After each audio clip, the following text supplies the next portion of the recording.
Thank you, Mr. Chairman. I think we all know senior citizens are some of the hardest hit by inflation. A few weeks ago, the president said, and I quote, "It was simply not true that the reason for inflation is the government is spending more money," end quote.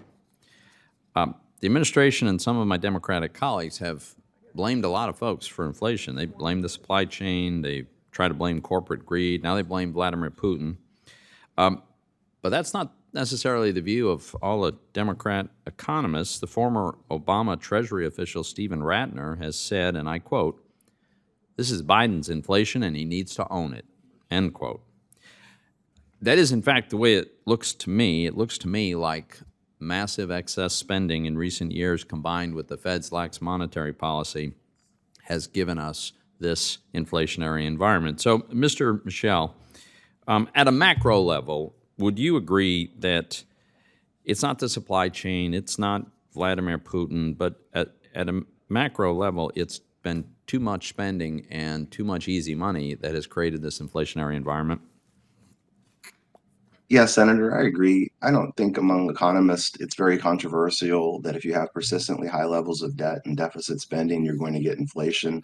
Lauren Summers is another, I guess you would say, Democrat administration economist who has pointed this out for a while. Administration and Congress have been implementing trillions in deficit spending, 7.5 trillion in packages totaling over the last year and a half, and about a $3 trillion deficit. Doesn't matter if we call this infrastructure spending. We have to sell treasuries to finance that spending. That's money coming into the economy, and you end up with more money chasing the same amount of goods. So, And when you throw the sorry, go ahead. But no, I appreciate that. And I specifically asked about the macro, and you answered that. Let me follow up with a question at a more micro level. It seems to me there's a lot of data that shows a tremendous correlation between accelerating costs for higher education correlated to more government spending for higher education. And so my question is it your view that the same dynamic occurs in the housing space when government increases its spending on housing? Does that tend to increase the prices for housing? Yes, that's my view. And what's the mechanism? Yes, that's my view. What's the mechanism? Why does that happen?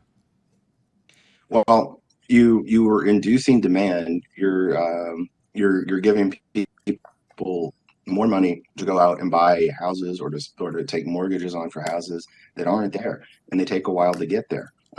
Even in Audra's testimony a little while ago, she mentioned in Nevada a shortage in land. Well, you're not going to be able to do anything except increase prices on existing housing stock and construction materials if you just give people more money to go buy housing that you can't build. So that's the mechanism.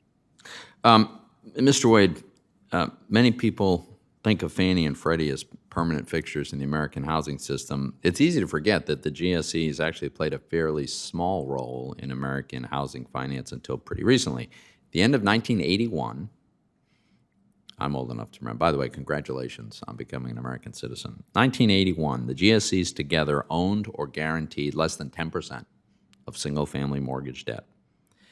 They've since grown to more than half the market. And despite all that growth of the GSEs, there's been virtually no increase in home ownership rates. So, Mr. Wade, could you give me a sense, do you think there would be adverse effects on the housing market if the GSE's footprints were shrunk on a gradual basis?